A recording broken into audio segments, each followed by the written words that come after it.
दर्शक बंधु मानी भॉइस चैनल रे आउ एक नूतन वीडियो को स्वागत करुछि। दर्शक बंधु कौन आपण माने जानिछंती एमिति आध्यात्मिक मत अछि जहा एमिति एक अस्थिर विषय रे वर्णना करी जहा आम शरीर रे सीमित अछि, जहाकू प्राणशक्ति आत्मा किंबा आत्मन मध्य कहंती। वैज्ञानिक एवं दार्शनिक माने एहार अस्तित्व उपरे संदेह करिछंती एवं प्रश्न उठेइछंती। जदि आमे मानिबा जे आत्मार अस्तित्व अछि किंतु एहा मानव रूपरे केमिति व्याख्या करि हेबो।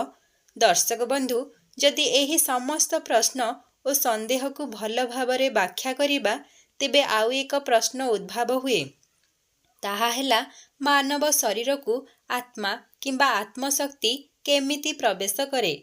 एही प्रश्नर उत्तर 18 महापुराण मध्यरु गरुड़ महापुराण रे संपूर्ण भावरे लिपिबद्ध। तेबे दर्शक बंधु आजिर हे भिडियो रे जानिबा आत्मा केमिति शरीर भितर को प्रवेश करे।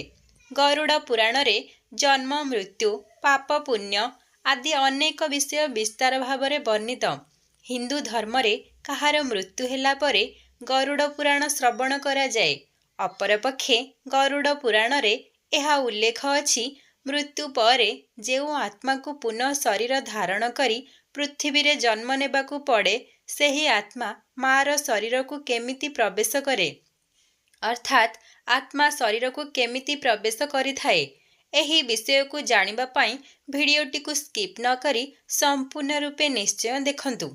गरुड़ पुराण अनुसारे माता पितांक भावना अनुसारे तांको चारिपटे एक सूक्ष्म स्पंदनर केंद्र निर्माण होइथाए। एही स्पंदन सेही आत्मा को आकर्षित करे, जहार स्तर सेही स्पंदनर स्तर सह सदृश होइथाए। जेहु आत्मार स्पंदन स्तर ताहा सह एक हेब सेही आत्मा आकर्षित हेब।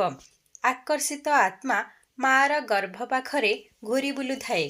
आनुवंशिक प्रक्रिया आरंभ होई जाइथिले हें गर्भर निकटस्थ होइथिबा जोगु एही आत्मा महत्वपूर्ण होई जाइथाए।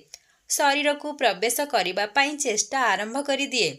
से जीवकोशर विभाजन प्रक्रिया को बढ़ाई देइथाए। एही समय रे शरीरर सबुठारु महत्वपूर्ण अंग हृदयर निर्माण होइथाए एवं एहा परे शरीरर अन्य सबु अंग को पोषण मिलिबा आरंभ होई जाइथाए।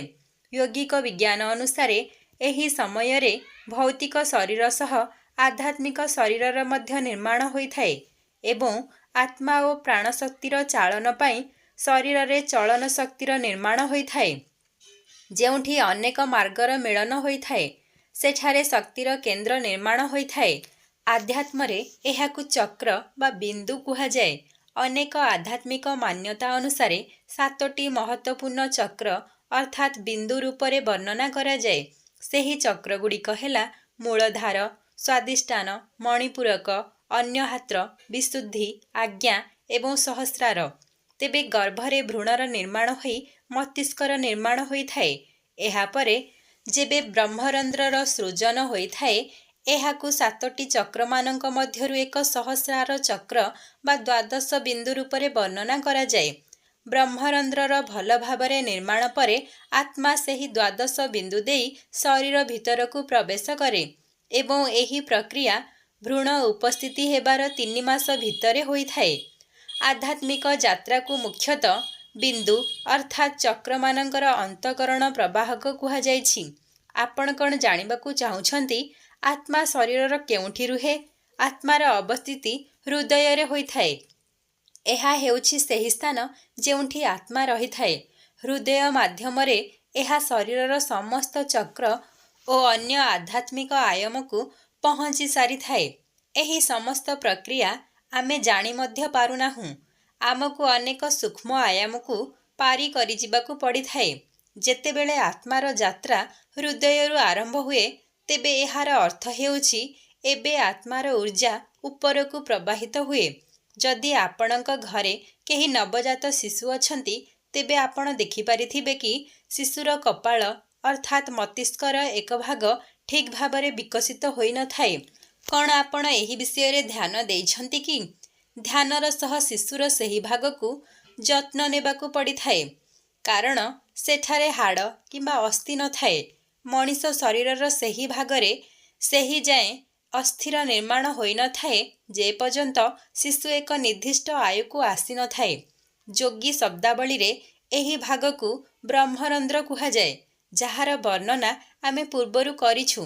ରନ୍ଧ୍ରର ଅର୍ଥ ହେଉଛି ମାର୍ଗ ଅର୍ଥାତ୍ ଛିଦ୍ର ବା ସୁଡ଼ଙ୍ଗ, ଯାହାର ମାଧ୍ୟମ ଦେଇ ଆତ୍ମା ଭ୍ରୂଣ ମଧ୍ୟକୁ ପ୍ରବେଶ କରେ। କାରଣ ଜୀବନ ଭ୍ରୂଣକୁ ପ୍ରବେଶ କଲା ପରେ ସେ ତାର ସମସ୍ତ ବିକଳ୍ପକୁ ଖୋଲା ରଖେ, ଯଥା ଏହି ଶରୀର ସେହି ଜୀବନକୁ ବଞ୍ଚେଇ ରଖିବା ପାଇଁ ସକ୍ଷମ ନା ନୁହେଁ। ଆମେ ଆପଣମାନଙ୍କୁ ଏକ ଉଦାହରଣ ମାଧ୍ୟମରେ ବୁଝାଇବୁ। ଜଣେ ଅତିଥି ଜଣଙ୍କ ଘରକୁ ପ୍ରବେଶ କଲେ ସେ ସେହି ମାର୍ଗ ଦେଇ ବାହାରକୁ ଯିବେ। ଯଦି ସେ ସେହି ମାର୍ଗ ଦେଇ ନ ଯାଇ ଅନ୍ୟ ଦ୍ୱାରରେ ଯାଆନ୍ତି, ତାହାର ଅର୍ଥ ସେହି ଘର ସମ୍ପୂର୍ଣ୍ଣ ସଫା ହୋଇଯାଇଛି। ଠିକ୍ ସେହିପରି ଯେତେବେଳେ ଆପଣ ଏହି ଶରୀରକୁ ତ୍ୟାଗ କରନ୍ତି, ସେତେବେଳେ ଆପଣ ସତେଜ ରୂପରେ ଶରୀରର ଏକ ଦ୍ୱାରରେ ବାହାରକୁ ବାହାରନ୍ତି। ତେବେ ସେଥିରେ କୌଣସି ଅସୁବିଧା ନାହିଁ। କିନ୍ତୁ ଯଦି ଆପଣ ବ୍ରହ୍ମରନ୍ଧ୍ର ଦେଇ ଶରୀର ତ୍ୟାଗ କରନ୍ତି, ତେବେ ଏହା ଶରୀର ତ୍ୟାଗ କରିବାର ସବୁଠାରୁ ଉତ୍ତମ ମାର୍ଗ ହୋଇଥାଏ। ଯଦି ଆପଣ ଚିକିତ୍ସା ବିଜ୍ଞାନ ସହ ସମ୍ବନ୍ଧ ରଖିଛନ୍ତି, ତେବେ ଆପଣ ଭଲ ଭାବରେ ଆମ କଥା ବୁଝିପାରିବେ। ଏହାଛଡ଼ା ଆପଣ ଦେଖିଥିବେ ଯେ ଚିକିତ୍ସା ବିଜ୍ଞାନରେ ସମସ୍ତ ମାପଦଣ୍ଡରେ ଭ୍ରୂଣର ସ୍ୱାସ୍ଥ୍ୟ ଭଲ ଥିଲେ ମଧ୍ୟ କୌଣସି କାରଣବଶତଃ ଶିଶୁଟି ମୃତ ଅବସ୍ଥାରେ ଜନ୍ମ ନିଏ। ଏପରି ହେବାର ଗୋଟିଏ କାରଣ ଏହା କି ଭିତରେ ଥିବା ଜୀବନ ଏବେ ମଧ୍ୟ ତାର ଶରୀର ଚାରା ପ୍ରକ୍ରିୟାରେ ଅଛି। ଯଦି ଆତ୍ମଶକ୍ତି ବା ଜୀବନ ଭ୍ରୂଣରେ ପ୍ରବେଶ କରି ତାକୁ ଅନୁପଯୁକ୍ତ ପାଏ, ତେବେ ସେହି ଶରୀରରେ ବାହାରକୁ ବାହାରିବାର ସକାଶେ ଗୋଟିଏ ରନ୍ଧ୍ର ଖୋଲା ରହେ। ଏହିସବୁ କାରଣ ଯୋଗୁଁ ଭାରତରେ ଗୋଟିଏ ଗର୍ଭବତୀ ମହିଳାର ଚାରିପଟେ ଉପଯୁକ୍ତ ବାତାବରଣ ସୃଷ୍ଟି କରିବାର ଅନେକ ପ୍ରକାରର ସାବଧାନତା ପ୍ରତି ଧ୍ୟାନ ଦିଆଯାଏ।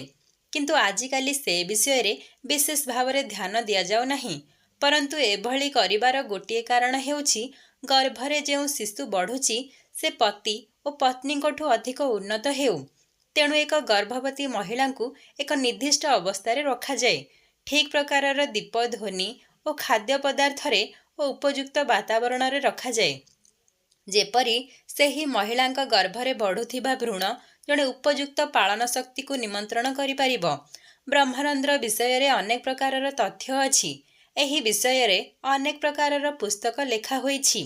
ସେହି ତଥ୍ୟମାନଙ୍କ ମଧ୍ୟରୁ ଗୋଟିଏ ତଥ୍ୟ ଏହା କି କିଛି ଲୋକ ଅଛନ୍ତି ଯେଉଁମାନେ ନିଜ ମସ୍ତିଷ୍କ ବା କପାଳ ଉପରେ ଅନେକ ପ୍ରକାରର ଜିନିଷର କଳ୍ପନା କରିଥାନ୍ତି।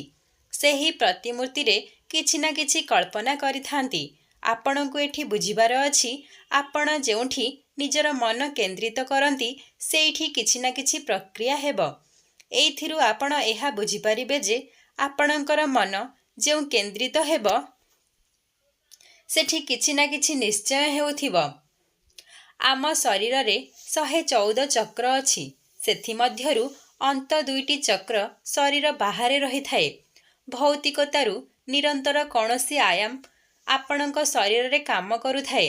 ତେବେ ଏହି 2ଟି ଚକ୍ର ସକ୍ରିୟ ହୋଇଯାଆନ୍ତି, ଯାହା ସ୍ୱାଭାବିକ ଅବସ୍ଥାରେ ନିଷ୍କ୍ରିୟ ଅବସ୍ଥାରେ ଥାଆନ୍ତି। ଯଦି ତାହା ସକ୍ରିୟ ହୋଇଯାଏ, ତେବେ ଆପଣଙ୍କ ମସ୍ତିଷ୍କରେ ଥିବା ଶକ୍ତି ଗୋଟିଏ ଆଣ୍ଟିନା ସଦୃଶ ଏକ ନିର୍ଦ୍ଦିଷ୍ଟ ଦୃଷ୍ଟିକୋଣ ଦେଇଥାଏ।